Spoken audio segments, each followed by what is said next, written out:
Hey, what's good, people? This is the Option Podcast. This is episode 144. That guy over there, he looks like Chaim Schalk. We're going to find out, all right? The episode starts right now.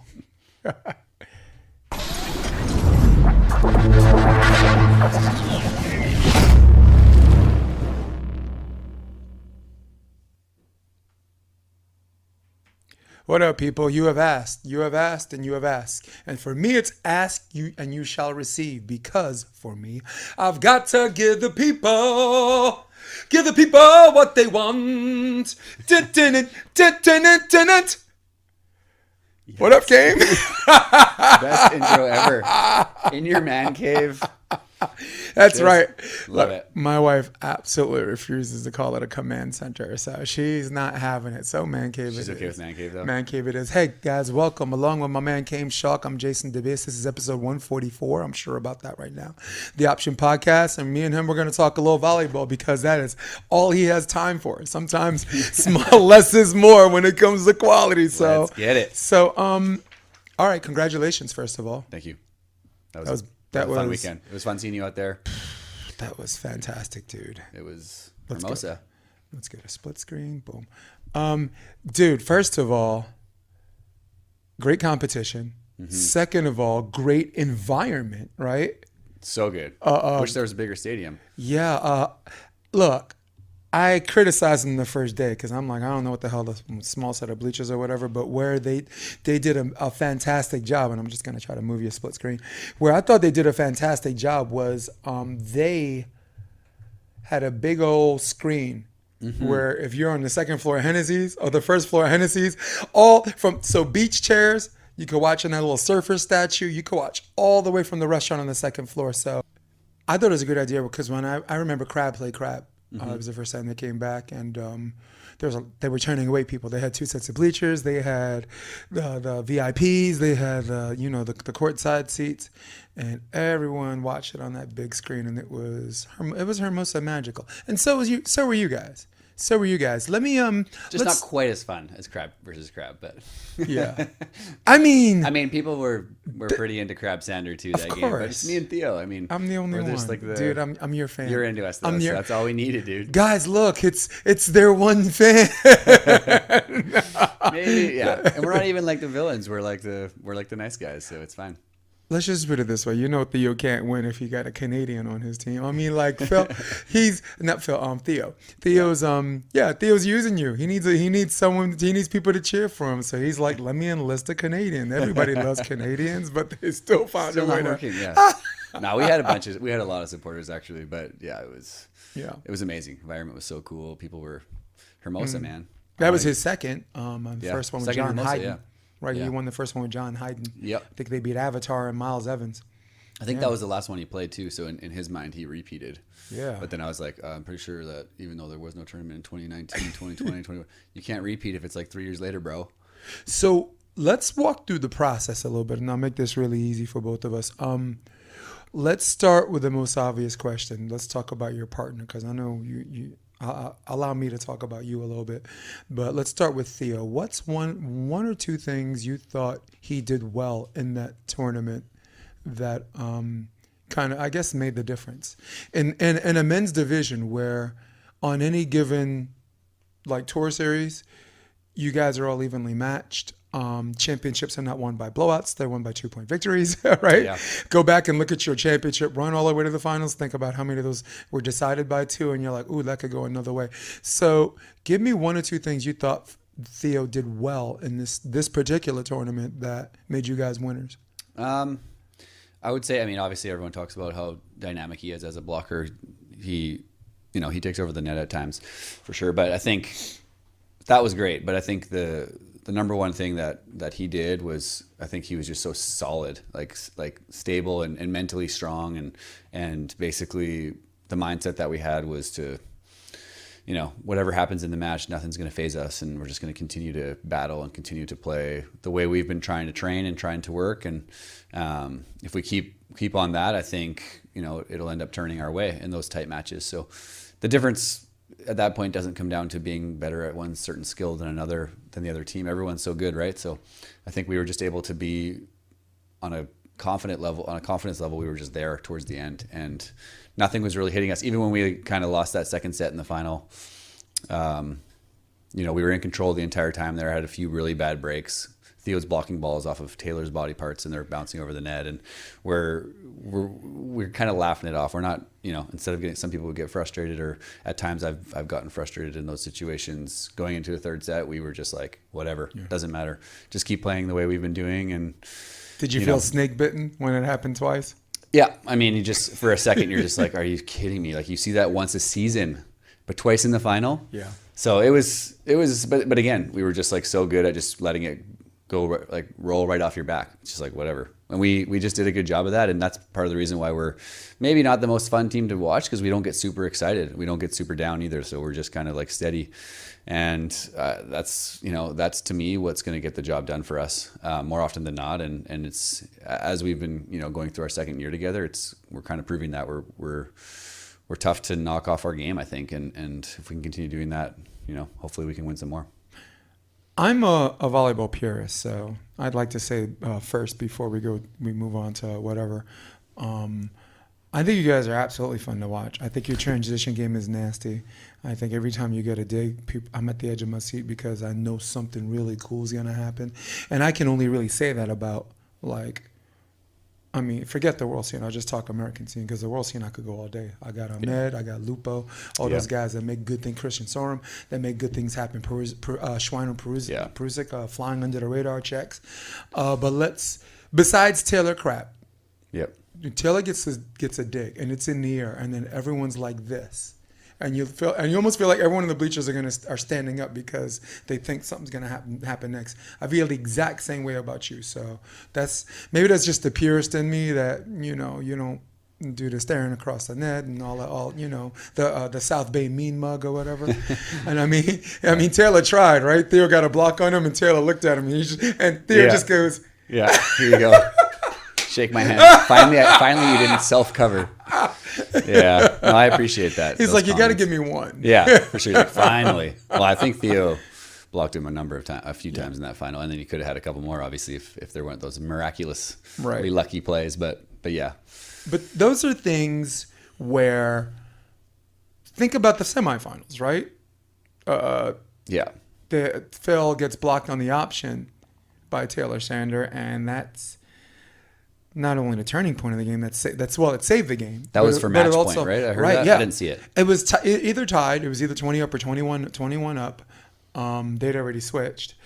But not only did that save the game, it turned into what we theater performers called an ultimate reversal, or an inciting incident that led to, Seriously, everything else. So I'm proud of you. I'm not your daddy or nothing, but I'm proud of you, and I'm proud of you. Thanks, survived that, So let's talk about you and Theo as a process. We talked about this tournament, and I'm talking way too much. I gotta let you in here. No. What are significant changes you saw in Theo's game the last year? You guys hooked up a year ago. You're out there grinding. You're finishing third. You're finishing second. You're making a big dent in the FIVB, always at the scene of the crime. I thought, Rome, you guys played out of your minds. Give me something that you saw significant improvement. It could be off the court or on the court, as far as skill set and Contol-ables, or just off the court. Maybe him just finally healing from some of these nagging injuries. Talk to me about Theo's process. I think, it's been close to 2 years now, because we got it together at the very end of 2020. But either way, a year and a half. It's been a to me, I'm always kind of going to be the type of person that thinks the longer you play with a guy, the better you're going to get. The more you can push each other, the more you find those buttons for each other. And Theo is super. What I will say is he's super invested in making a solid run for 2024. Being obviously, it's going to be tough to qualify, but he's fully invested and he's putting in effort everywhere. So that's kind of like one of the big things. He's working hard in the gym. He's taking care of his body. He's getting healthier. He's getting the treatments he needs to do. And so in that sense, we've been able to train a little bit more than I think last year at times when we were a little bit banged up. So we're able to, work on our game a little bit more that way. playing wise, he's always breaking down the game a ton and like watching a lot of video. So he's always trying to learn new things that other teams are doing, and sometimes it's to a fault. Sometimes it does. Sometimes he tries to teach me how to play defense, which can be like, okay, like you're a blocker, I'm a defender. Let's figure out our roles here. But he's just so.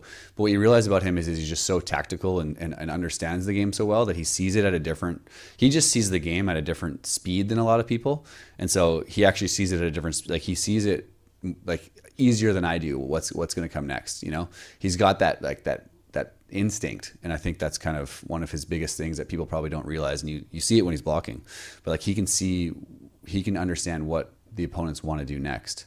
I think he's done a really good job of showing that throughout these tournaments. And then, you know, other things, he's just offensively, I think he's gotten a lot better too. I think he uses his vision a lot more.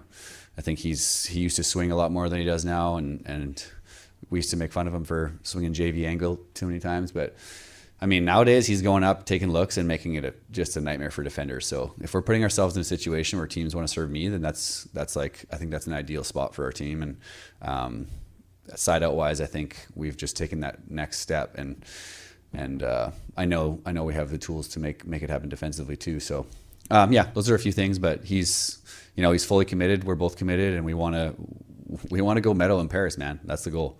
So we're working our way up. I just started the the lightning round thing late. I was like, wait a second, he's rolling. This he's is like, lightning round? Yeah, well, I mean, that was too long of an answer then. No, but I started the clock late, so and I thought you were stalling for me, man. I'm like, this guy's trying to do me a favor. I'm not here. stalling. He's like, you're like, get through it. All right, here's my turn. 60 seconds. Here's where I think Theo got better. I think on the court, I think his transition setting got significantly better. He's always been a good side outsider. He's always had a very decent hands. Doesn't cut corners when he sets. You notice he squares both shoulders to the pole, this and that. Make sure you have your court vision. But I started to see him do things on some of these digs that don't look like serve receive passes. And you know, he always had decent forearm sets, and he's always had, again, hands, but his transition game looks something that I would like to identify as a world league player, not a domestic player. This is something you see. I just named everybody else, right? Peruzic and Schreiner, Sorm and Mull, all of these guys who are jump setting and this and that, and I see a little bit more of that in Theo Brunner that I think is giving you more points. That bettering the ball. I think get he's before. So, all right. Oh, that was it. Yeah, that's our horn. Okay. All right, so let's talk about obstacles. This isn't a lightning round question. What are some of the obstacles you guys faced the last 12 months? Just as far as, I guess, anything. Sponsorship, as far as physical. I think, both of us were mid-30s now, mid to late 30s, 36, 37. So I think physically is a big thing, just staying healthy. We're both like very physical players. Like we use our jump and our reach and all that kind of stuff. So I think being healthy is pretty key. And that was an issue. It's been an issue at times for sure, for me a bit, but more with Theo, just trying to stay on top of his body and making sure that he's able to, get to the gym as much as he can and take care of the little things. We got kids, we got busy lives, and we also have to make money on the side sometimes. And he was doing a ton of coaching last year, so he was pretty haggard at times at practice. And I think that's been tough. But I think since we've been able to move up the system so quick, we've been able to get a little bit more resources with USA program, and financially that's helped quite a bit. And so we've had that more of a that obstacle we've been overcoming that, I would say, pretty well. So there's that, and then there's a lot of things within a partnership. We've butted heads about a lot of things throughout the partnership, and what we want to do defensively, what we want to do in certain situations. Him showing up for practice late or something, or if you're with a guy for so long, you're going to end up having things where you just fight about or have issues with. And I think we've had to sit down with Scott Davenport, our coach, at times, and keep going. No, keep going. No, this wasn't a lightning round. No, I'm an idiot. I'm not going to answer this one. Here's what has been a good obstacle that we've been I'll try to make it quicker, but you have these conflicts, you have these issues. We're able to, whenever something pops up, we're able to just like sit down and be like, listen, I'm not okay with what you're doing here. And this needs to change, and we need to get better here. Whether that's with me and him, or me and our coach, or Theo and our coach, or whoever. We don't want to beat around the bush. We don't want to just like sit there and wait for something good to happen. You need to be honest with your partner. We're at a point in our careers where it's like, hey, if something's a little off or something doesn't feel right, let's just chat it out and figure it out right now, and then we'll move on, and then we'll get better. And so, sometimes early in partnerships, you don't want to like hurt each other's feelings, but I think we're beyond that. We're just like, we're almost happy to do it now. You're too old for BS. Yeah, there's no more BS. There's no more BS. Right. No, I can appreciate that. What about mental demons? We're going to talk about. We're going to talk about you now. Yeah, sure. Was there moments in like as you continue from indoor to beach? Because I know you're a killer setter for indoor. Is there moments where you feel like there's a bad deja vu happening that you've had to deal with over the years, kind of like a here we go again thing? Is there situations where you're supposed to treat 21 up like it's 1-1, right? Because you're supposed to be a professional, right? That's what people think. Right. Yeah, that's what people think. Is there a particular demon that you find sometimes rears its ugly head that you're dealing with? Not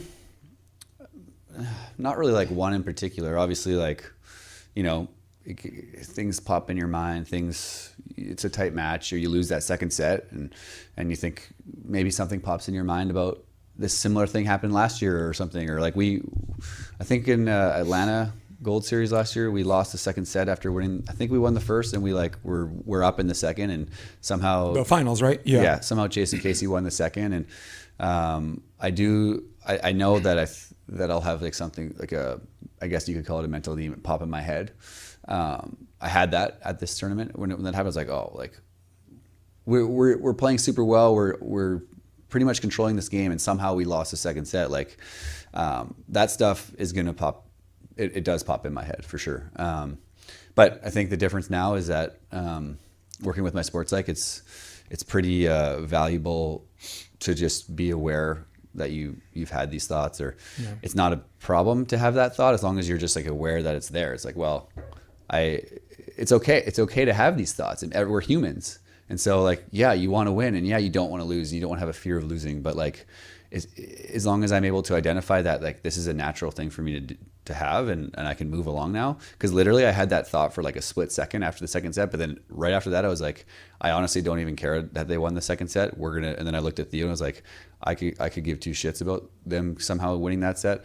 We're going to just continue to play our game, and I guarantee you we're going to make the plays we need to make to just continue to move the direction we're moving, win or lose. But it doesn't really matter. It's like, as long as we're still growing as a team and working on those things, and it's fine. So yeah, I mean, mental side of it is to me everything at this point. And we talked about it earlier too, but it's like, there's nothing that really separates the top teams from the top 4 seeds of this tournament to like the next 4 seeds or whatever. Besides, I believe when it comes down to 20-all, 21-all, and you're in the second set, it's like, who's going to be a little bit tight, and who's going to, slow the game down a little bit. And I think I've learned over the years, like, I've gotten better at that kind of stuff, but I also know that I'm still going to struggle with it at times too.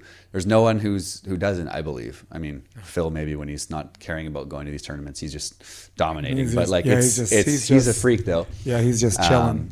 And I've noticed growth in myself too. I think there were plays in that match where like normally I would go in and maybe just try to take a rip and try to beat the block or try to do something silly, mainly just hitting. And I've learned a lot, just to be able to like understand what's happening around you, make a smart play, make a good shot, and you'll score. And especially when you hit a lot of the time anyways, it's like that, those little things, and you can feel it happening in the moment too. You're like, that is it's going to stick in my mind. And then the next time this happens, it's going to be something that'll, pop in my mind again. Like, hey, be smart here. You're down 1 in the third set or something. Maybe go up and take a look, and don't be a meathead. Like, yeah, I think your operative word was it's not an abnormal feeling, right? Yeah.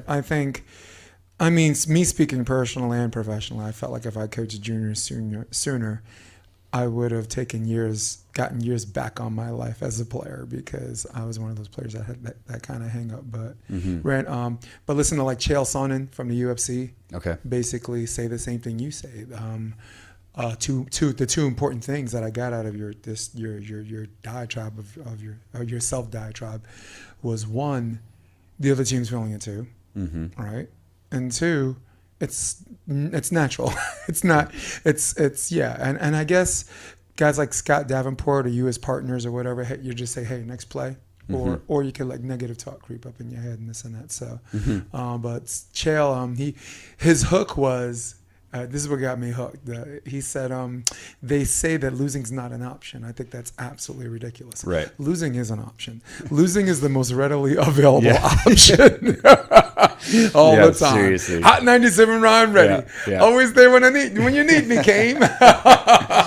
First drinks on me. Yeah, seriously. Yeah, so I guess you as players, you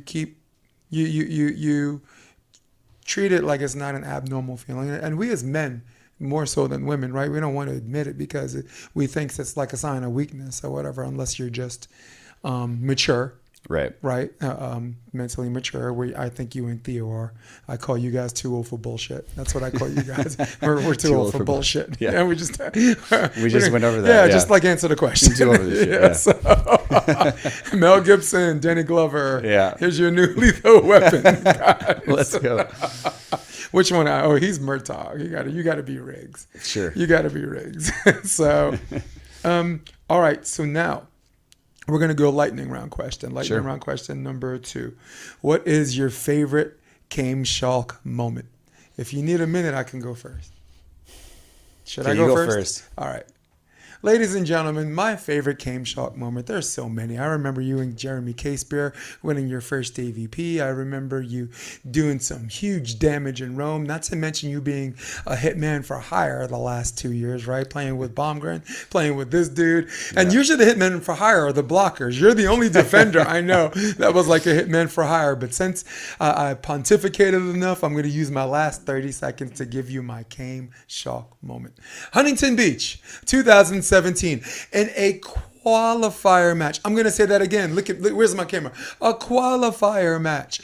It was Chaim Schalk along with Reed Pretty facing Rafa Rodriguez and Kevin McCulloch. 3 future AVP champions, 2 Olympians, a qualifier round 2 match that was main draw worthy, which, by the way, I did a video called My Top 5 Qualifiers the last 10 years. I mean, there was a dispute on 2, 3, and 4, but number 1 was indisputable. Hey, that was amazing. What is your story? Okay, my favorite Chaim Schalk moment, I guess, is what you're asking. I don't like talking about myself, but I'm gonna just go with Hermosa this year because the finals. I felt like prisoner of the moment. Why not? We won. I mean, it was like such a huge step for our team and kind of set us up for what we're with the rest of the season. And I think. I felt growth personally in that match more than I felt in many there haven't been many matches where I felt that type of like I am going to make a play and I'm going to make a play now and I'm going to make a play again and it's going to happen and Theo I know is going to make plays too. So I think just for myself mentally it was like a pretty big one. Nice. That's awesome. Dude, we saved the last 22 seconds. This man has answered it with 20 seconds to spare. I'm scared about the beeper. I don't want to get beeped out. No. All right. So, next lightning round question. I like to do everything in sets of 3. So, 60 seconds. Give me your 3 favorite venues that you played the last 5 years. 3 favorite venues. Okay. Could be domestically or. Okay.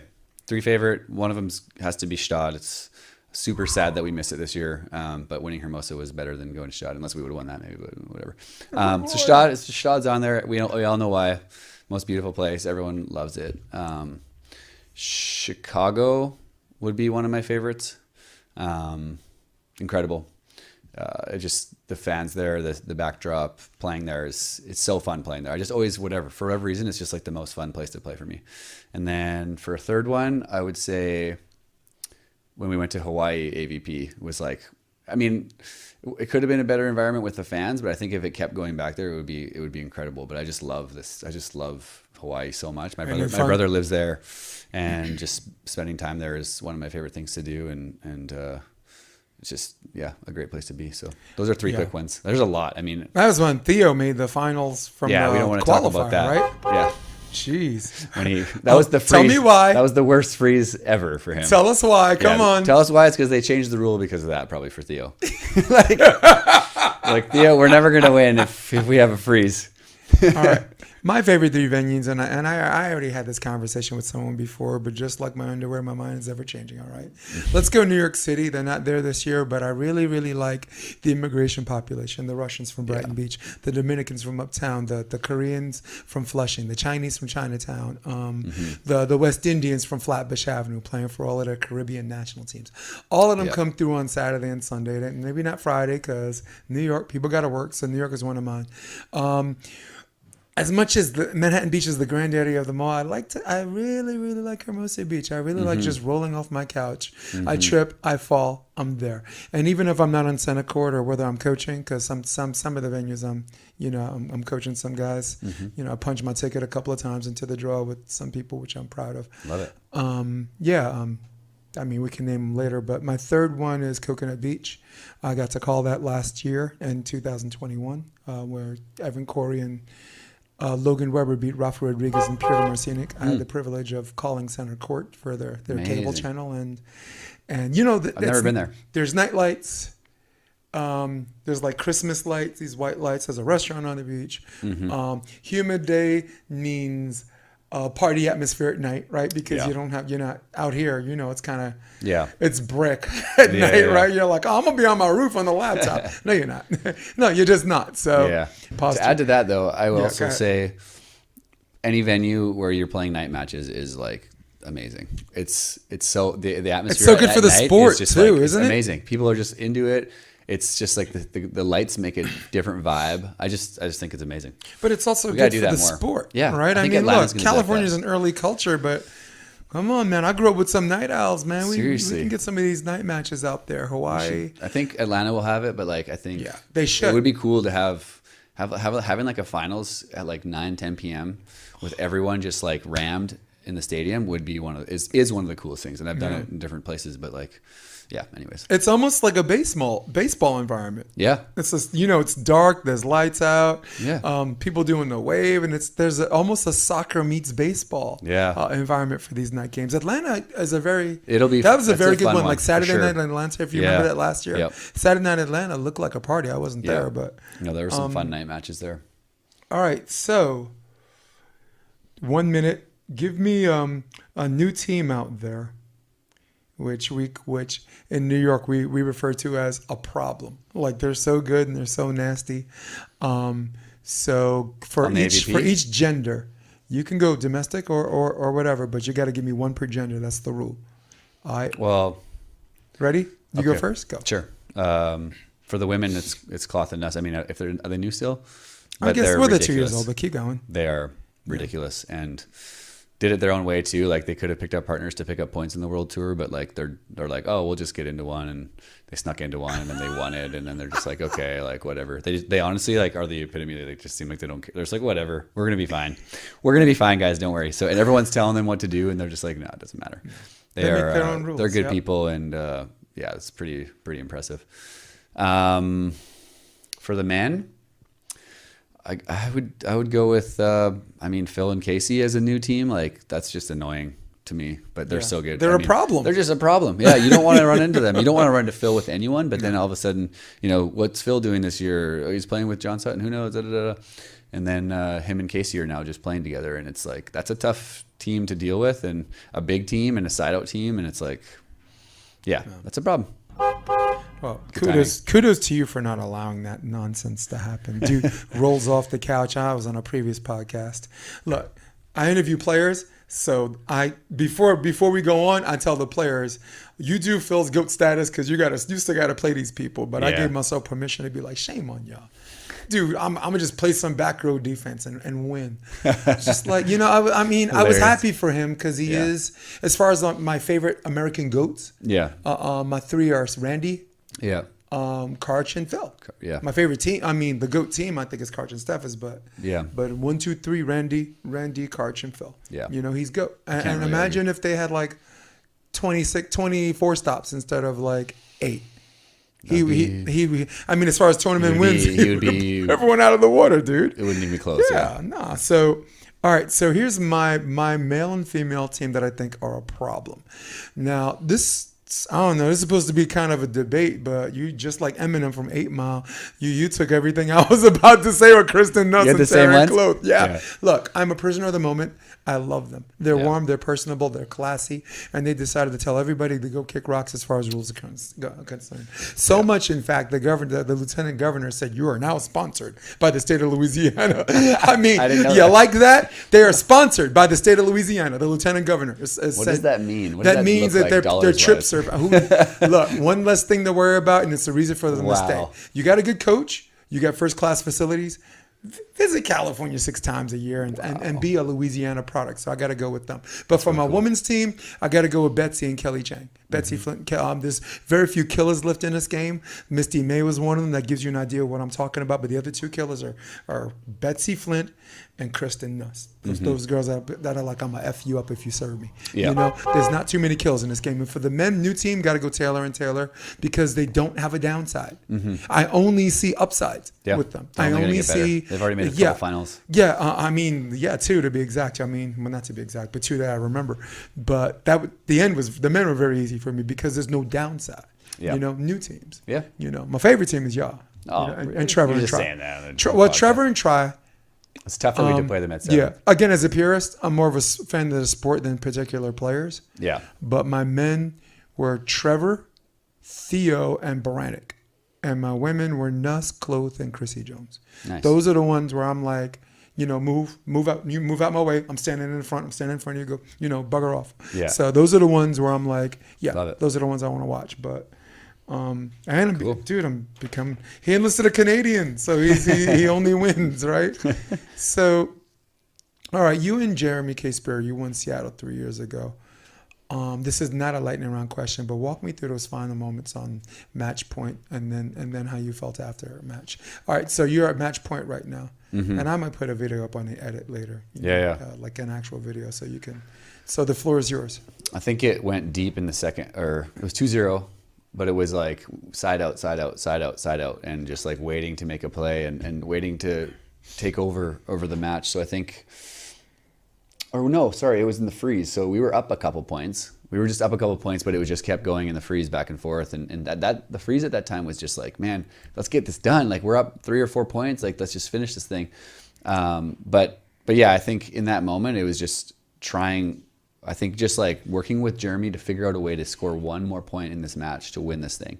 And not really thinking about winning the tournament. I don't think when you win a tournament, you're not thinking about winning a tournament because that just, mentally, that's what we just talked about before. So it's, if I'm thinking back to 2019, I remember just like Jake and Taylor jumping into another level and all of a sudden starting siding out like crazy. And then what I remember is we were getting touches, we're getting close, and then Jeremy made a good little touch off the block and I shoveled him up and he just hammered it on 2 to put it away. And so then I think like after winning that, you just, pure joy, something that you've worked your whole career for, and you just like, that's everyone's goal like in the sport, is to win a tournament. And so doing that with Jeremy was like super special. Him and I had a really good relationship and a good partnership, and I loved playing with him.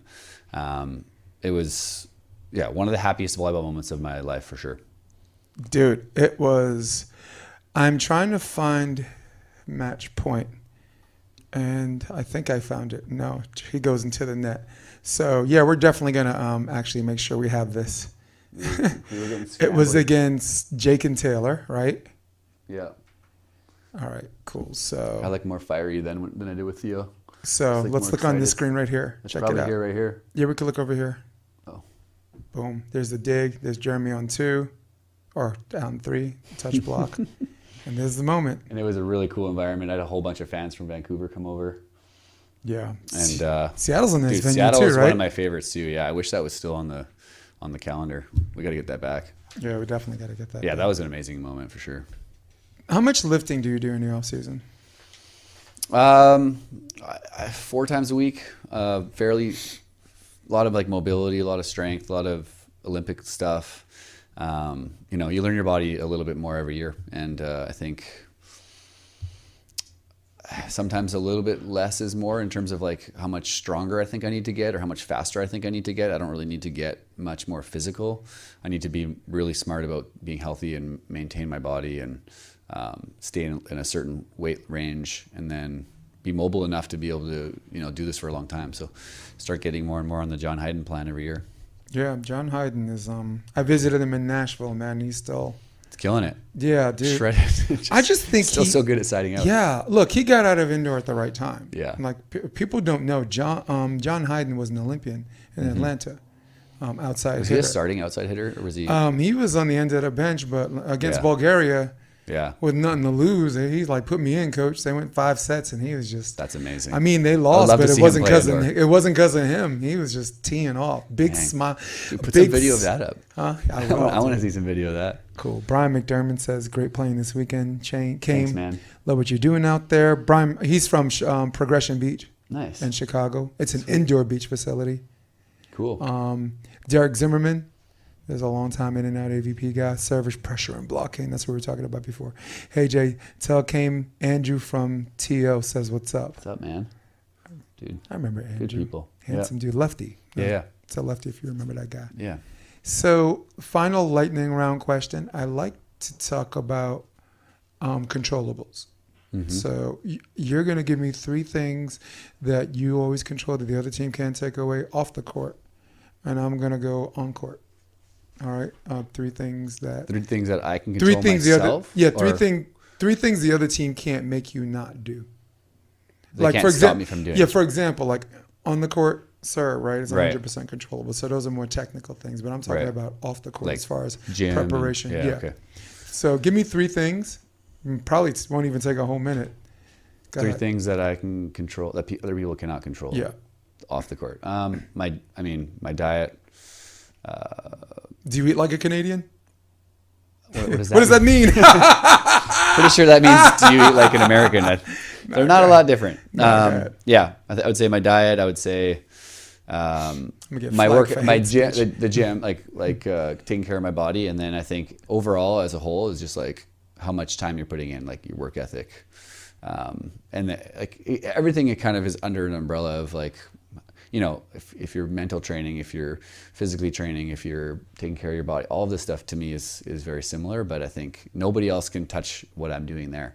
And I think all of it comes down to just like outworking your opponents. And you can outwork them while you play against them, but also if you outwork them off the court, that's what's going to make you have those extra inches in the end and to win. So nobody knows how much I do off the court for one, and then nobody can also slow me down there. So I think there was no horn. I was so disappointed.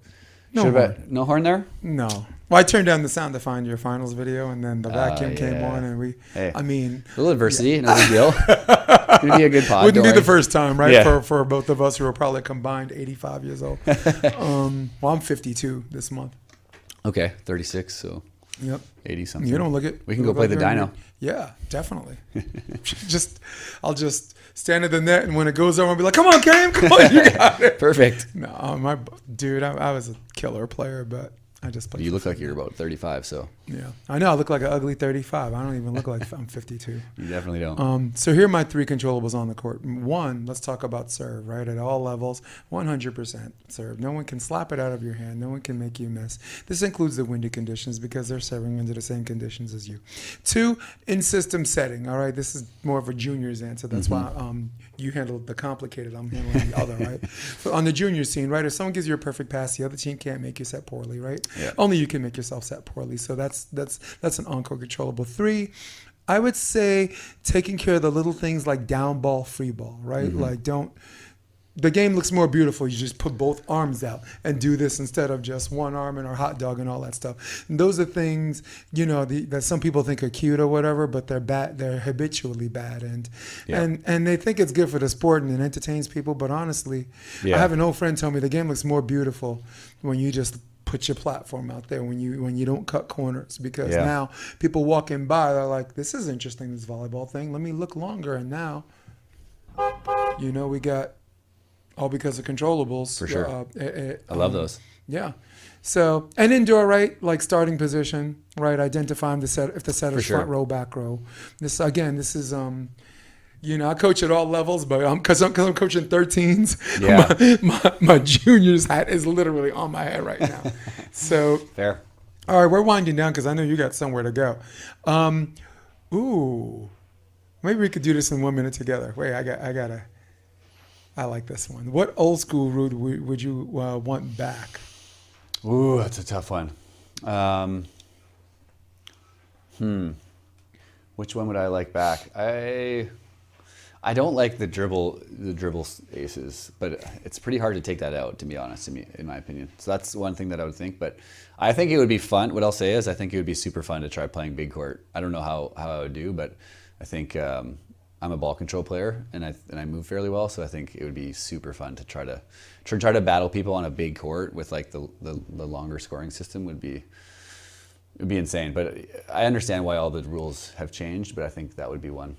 The big court, I think it'd be fun to play. I would like to do just like have one tournament where it's big court. I'd like for me, I don't like hard driven balls being allowed to be carried. Okay, double hits, protected or whatever. So that was a rule that got changed? Maybe, because I've never seen an FIVB game at the highest level. Yeah. Or an AVP game where you're allowed to carry it. Yeah, right? Look, there's a lot of rules like, I didn't dink it, I hardened my hand, but I never see that in the high-level game. Right. The ball hit the line. No, the sand kicked it up. You never see that at a high-level game. You never see these bush league things at a high-level game. So there's not a whole lot of rules I would like to see change. I just like the rules at the highest level to be enforced at these other levels, these people worrying about their rating, you know? Open hand tip, how many Cobras do you see at a high-level game? Right. But if I had to change one rule, I would say I would say if that's an actual rule, right, carry shouldn't be protected under any rule. Okay. Not first, second, or third. You know, I mean, CBVA, to their credit, wrote into their rules that you cannot receive serve overhead because they have players reffing their games and to avoid arguments, and I think that's smart on them. But just educating our people at home, it was never illegal. Has never been illegal for you to receive serve with your hands. It's only illegal to carry it or double it. Right. Right. You just have to set it perfectly. And same thing applies to a hard driven ball, right? Yeah. So. Yeah. Indoor as well. Yeah. Indoor as well. Like remember, everyone was like, "Oh, we're going to hand passing." I'm like, no, it's just double hits now. Yeah. It's never been. Right. It's just the refs got together. Yeah.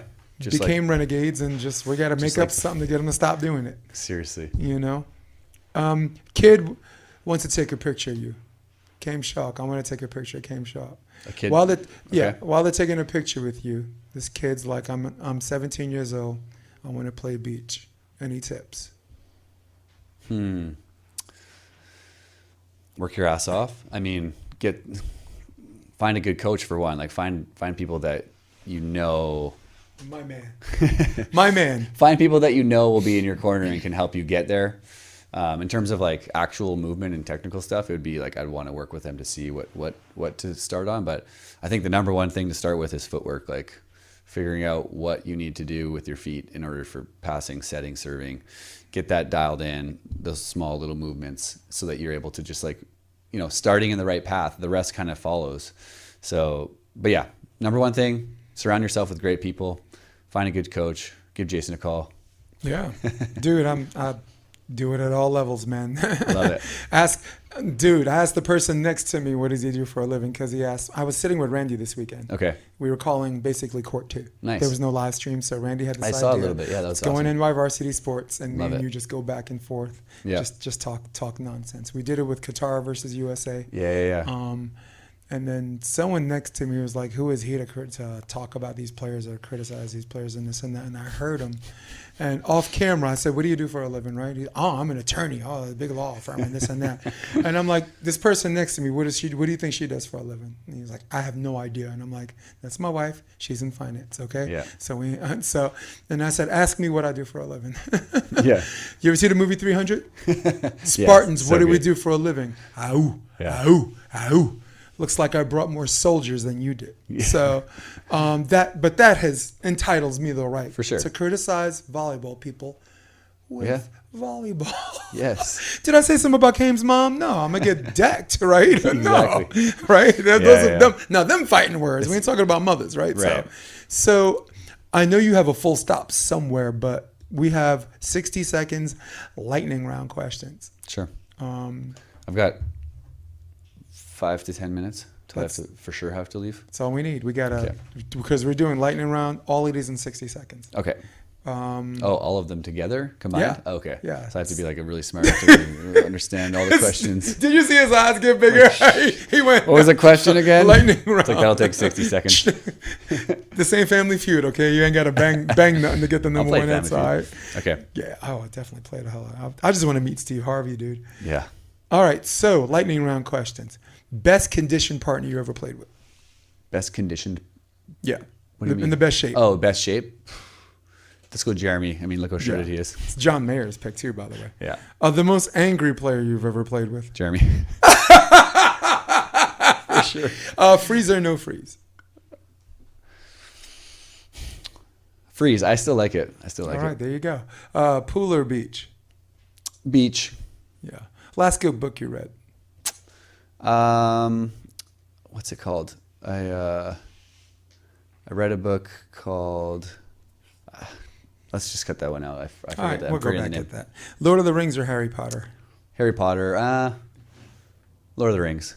Oh, I was gonna say, damn. Dude, Lord of the Rings. Kyle Friend is here. It was a while ago. Kyle Friend is here in spirit. Yeah. Paw Patrol or Blaze? I don't watch either with No, my you have daughter. a My kid. daughter watches Okay. the Cars movie. That's like her favorite. That's Blaze. Blaze and the Monster Machines. Okay. No, she watches like literally like the Cars movie. Yeah. Oh, Like, Cars. she watches Cars. Yes. Yeah. She wants. That's all she ever wants to watch. Dude, my daughter's Peppa Pig, dude. It's everyone's in an English accent. Hi, this is my brother George, and they snort.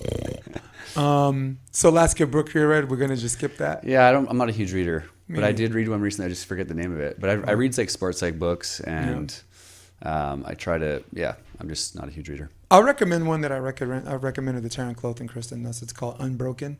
Okay. It's written by Laura Hildebrand. It's about this World War II guy. His plane crashed in the Pacific.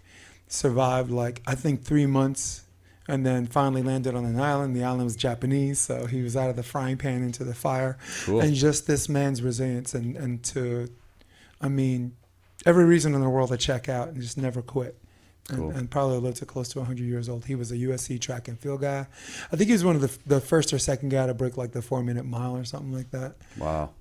His name is Louis Zamperini. And I told Nuss and Cloth, and they'd actually literally just got done watching the movie before they came on the podcast. So A movie based on yeah, that so I kind of creeped him out a little bit. They're like, how did you know? I'll probably just read the movie. Yeah, dude. I mean, the come movie. on.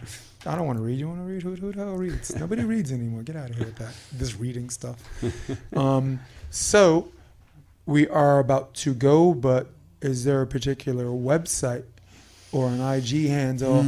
People want to know more about Chaim Schalk. Yo, how could I Just be my Instagram, down? I I'm guess. down with these Canadian dudes, man. Where can I find Chaim Schalk?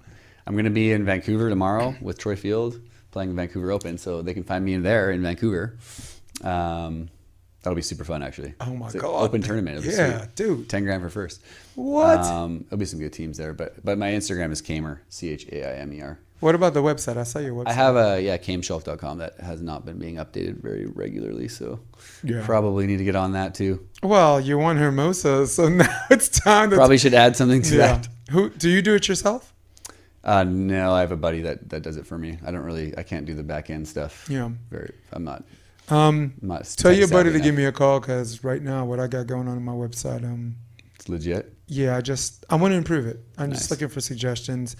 As you can imagine, I've been going at this whole thing by myself for quite some time. So one of my resolutions is to have the humility to ask for help when Cool. I need it.